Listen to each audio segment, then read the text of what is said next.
आज गांव धारसुल कला और धारसुल खुर्द के सीनियर सेकेंडरी स्कूल के सामने दोनों गांव के सभी सम्मानित हमारे पिता तुल्य बुजुर्ग, हमारे नौजवान साथी, माता बहनें और प्यारे प्यारे बच्चे सरकार की गलत नीतियों के खिलाफ जो आज यहाँ इकट्ठा हुए हैं। और जैसा कि मेरे से पूर्व सभी वक्तागणों ने आपको सरकार की गलत नीतियों के बारे में, उन योजनाओं के बारे में आपको भली भांति समझाया और बताया। और मैं तो सिर्फ उन वक्ताओं के द्वारा बताए गए जो बातें हैं, मैं उनको प्रेस करना चाहूंगा कि उन चीजों में कोई भी किसी तरह की कमी ना है। और आपको ये भली भांति समझाना चाहिए कि जैसा कि आपको पता है कि जो चिराग नाम की योजना है उसके तहत सरकार पूरे देश के अंदर, ऐसा नहीं है कि हमारे गांव का स्कूल बंद करना है, सुने, 10:15 बजे अड्डा है, हमारे गांव का स्कूल नहीं है, हमारे पूरे ब्लॉक, जिला, प्रदेश और पूरे भारत देश के अंदर, पूरे देश में साथियों 6,31,000 गांव हैं। और हर गांव में कहीं 2 स्कूल हैं, कहीं 3 हैं और कहीं 1 है। अब सरकार की ऐसी जो नीतियां हैं वो क्यों है ऐसी नीतियां, ऐसा सरकार क्यों कर रही है? और सरकार कौन है? कौन है वो लोग जो आपकी एजुकेशन, आपके हक अधिकार, आपके कानूनी अधिकारों को खत्म करना चाहती है? कौन है वो सरकार? तो आपको भली भांति पता होना चाहिए कि चुनाव के टाइम में जो एमएलए, एमपी जो हमारे बीच में वोट मांगने आते हैं और उस सरकार के दलाल चमचे लोग जब हमारे पास आते हैं, हमारी बस्तियों में आते हैं, हमारे घरों में आते हैं, तो वो हमें तरह तरह के लालच दिखाते हैं। हमारे सुख और सुविधाओं की फैसिलिटी के लिए वो लोग हमें तरह तरह के वादे करते हैं। और सरकार में जाने के बाद जब वो एमएलए, मंत्री, एमपी बन जाता है तो वहां जाने के बाद हमारे लिए हम लोगों ने उनको भेजा था कि वो हमारी बात करेगा जाकर के, पर जाके करता क्या है? वो देश के जो धन्ना सेठ हैं, इस देश के जो लोग उद्योगपति हैं, जो धंधा सेठ हैं, जो इस देश को दोबारा से गुलाम करना चाहते हैं, दोबारा से देश को कब्जे में लेना चाहते हैं, उन लोगों के चक्कर में आके उनके साथ साठ गांठ करके उनके लिए काम करते हैं, हमारे लिए काम नहीं करते। ये अकेली चिराग योजना नहीं है जिसके तहत पूरे देश के स्कूल बंद कर दिए जाएंगे। ये सरासर एक बहुत बड़ी प्लानिंग है। आपको ज्ञात होगा, आपको जानकारी होगी सभी सम्मानित साथियों कि हमारे देश के अंदर जो रेलवे है, रेलवे बहुत ही सस्ता सफर है, सस्ता और बढ़िया सफर है रेलवे का।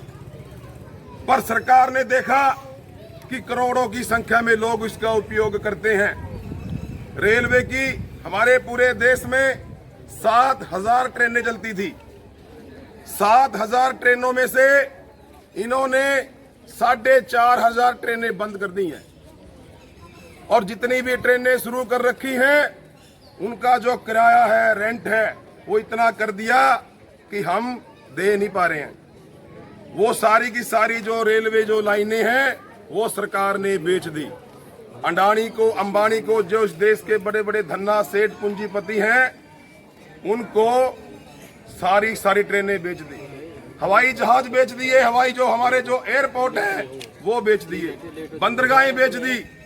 जो देश के समुद्र के किनारों पर जो बंदरगाहें हैं, समुद्री जहाज जहां से माल का आवागमन करते हैं, वो सारे की सारी बंदरगाहें सेल कर दी सरकार ने धन्ना सेठों को। क्योंकि जब इनकी सरकार बनती है, सरकार बनाने के लिए जो इनके पास फंड आता है, पैसा आता है, वो इस देश के पूंजीपति लोग इनको पैसा देते हैं इनकी पार्टी को चलाने के लिए।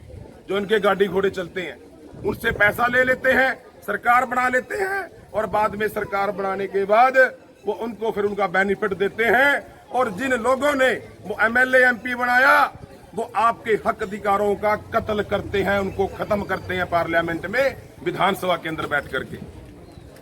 और इसी तरह से पीछे आपने देखा होगा कि इस देश के अंदर जो सबसे जो बड़ा वर्ग है वो मजदूर और किसान वर्ग है।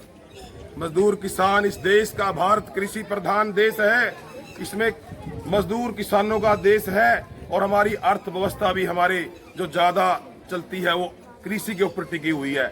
इसी के साथ सारा व्यक्ति, हर व्यक्ति जुड़ा हुआ है किसी ना किसी रूप से, इससे ही हमारा गुजारा होता है। तो सरकार ने देखा कि भाई ऐसा बिजनेस किया जाए जिससे ज्यादा मुनाफा हो। बिजनेस कैसा? भूख का बिजनेस। भूख, जब किसी को भूख लगेगी हम उसका बिजनेस करेंगे।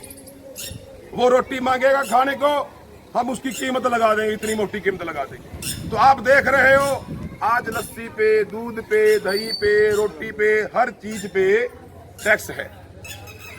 इसी तरह से बहुत सी ऐसी योजनाएं हैं, चाहे वो टेलीकॉम की योजनाएं हो, LIC हो, और जैसी लोगों के भले की योजनाएं थी, सारी की सारी सरकार ने बड़े बड़े जो पूंजीपतियों को बेच दी।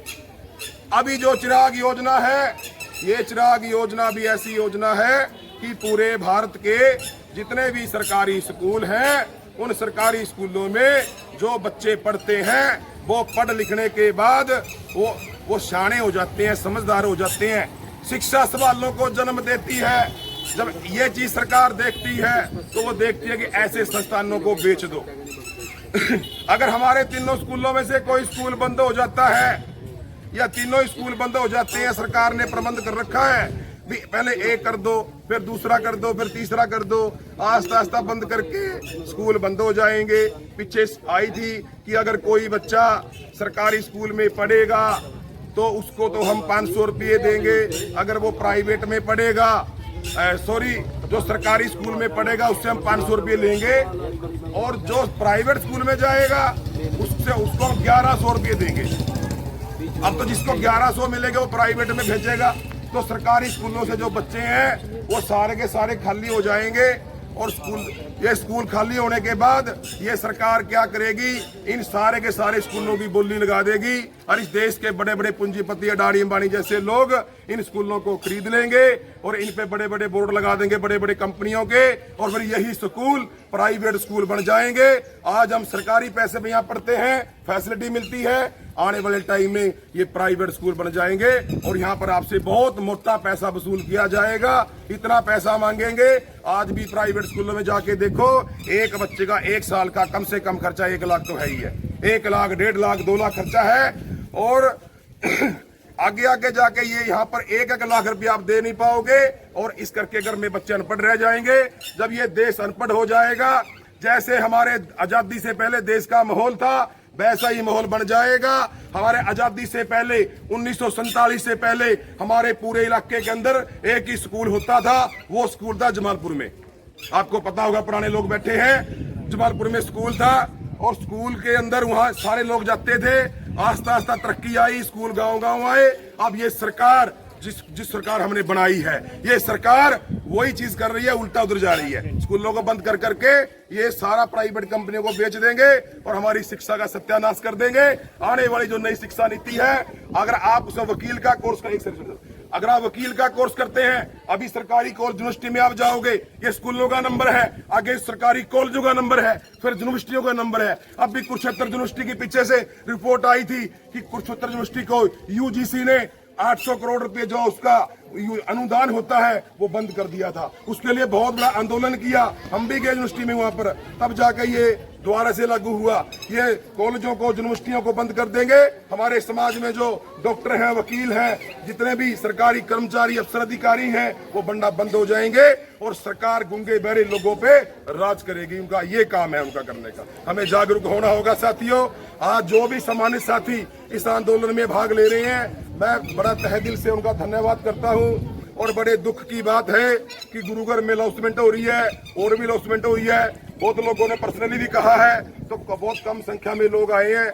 ज्यादा लोगों को आना चाहिए, ज्यादा महिलाओं को आना चाहिए। अगर ये पूरा भर जाता तो और भी अच्छी बात होती। तो इसका मैसेज सोशल मीडिया के थ्रू, फोन के थ्रू, मोबाइलों के थ्रू ये आगे चला जाता, सरकार देखती, लोग देखते। पीबी दारुल कलाम में तो गांव के लोगों ने इसका बायकॉट किया है, विरोध किया है।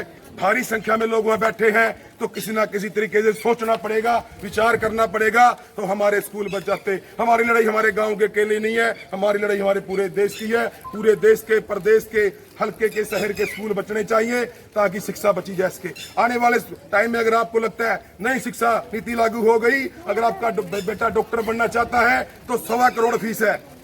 जो आज 12 लाख रुपए का कोर्स है वो 1.25 करोड़ का हो गया। अगर आपको BMS करना है 80 लाख रुपया। अगर आपको वकील बनना है तो 18 लाख रुपए की फीस है। अभी जो 2-2.5 लाख में बढ़ जाते हैं ना, वो 18 लाख की फीस हो जाएगी डॉक्टर बनने के, वकील बनने के लिए। 1.25 करोड़ रुपये डॉक्टर बनने के लिए लगेंगे। आपको इंजीनियर बनना है तो 65 लाख देने पड़ेंगे। इस तरह का मोटा मोटा करोड़ों रुपए का इन्होंने बना के रख दिया। हम लोग हमारी जो ताकत है, हमारी जो कैपेसिटी है, उससे बाहर हो जाएगा और हम बिल्कुल अनपढ़ और गवार हो जाएंगे। ये सरकार ऐसा क्यों करना चाहती है? इनके मनसा क्या है? ये उन लोगों को बेनिफिट पहुंचा करके, जो लोग यहाँ खड़े होकर बोलते हैं, बात रखते हैं, ये शिक्षा से आती है। इसी संदर्भ में बाबा साहब डॉक्टर अम्बेडकर, भारत के संविधान निर्माता ने एक बात कही है कि शिक्षा शेरनी का वह दूध है जो जितना पिएगा वो इतना दहाड़ेगा। तो इन चीजों को देखना है। ये सरकार के लोग शिक्षा के ऊपर जो प्रहार कर रहे हैं, चोट मार रहे हैं इसके ऊपर। तो मैं ज्यादा समय ले गया तो आप सभी से मेरा निवेदन है कि फतेहाबाद के लिए जो रवाना होने हैं, बहुत से यहाँ टीचर प्रयास कर रहे हैं, तो वो टीचरों का भी धन्यवाद है कि अपने गाँव के टीचर जो आपके लिए प्रयास कर रही है और बहुत ही संघर्षशील है, हमारे बीच में खड़े हैं। देखो, मैं हर आंदोलन में साथी खड़े रहते हैं। आप सुनिए, मजाक नहीं होता। अपने घर को, बार को छोड़ करके, दिहाड़ी मजदूरी को छोड़ करके, रोटी घर बनती है कि नहीं बनती है, फिर भी सारा कुछ सवेरे शाम घर को छोड़ करके किसी ना किसी आंदोलन में कहीं ना कहीं नजर आते हैं आपको। तो उन साथियों के बहुत बहुत धन्यवाद है। तो आपसे निवेदन है, अगली बार जब भी कॉल मिलेगी, ज्यादा लोगों ने आना है।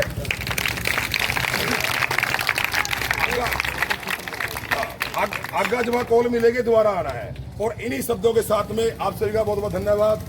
जय हिंद, जय भारत। अपने 6-7 वक्ता आज बोले हैं और जिला पार्षद को हम बुला नहीं पाए, अवतार जी हमारे बीच में आए हैं। जो बुद्धिजीवियों की अब 30 की, 25 की, 40 की कमेटी बनावांगे, वो 10 तारीख को 9 बजे टाइम बदल दिया उसका, क्योंकि उस दिन छुट्टी है टीचर की। 1-2 बढ़िया वक्ता भारतीयत है या टोहाना तो बुला लेंगे, जो कॉलेज का पुराना प्रिंसिपल होगा कोई और। तो मैं यह कहना चाहूँगा हरपाल ने जो बात आज बताई है ना, ये 10 ਨੂੰ बतानी थी। आम कुछ लोगों की बात समझ में नहीं आती। वकील की, डॉक्टर की और दंदाला डॉक्टर की, MBBS की फीस लगभग 1 करोड़ है जी। 100 लाख होंगे जो डॉक्टर आगे बढ़ा लेगा, नहीं पढ़ेंगे नहीं। इतना महंगा सिस्टम हो जाएगा। तो मैं इसकी बात, सेपी ने बहुत अच्छी बात रखी अपने बीच में, मास्टर दोनों कृष्णा ने रखी, बलविंदर ने भी रखी।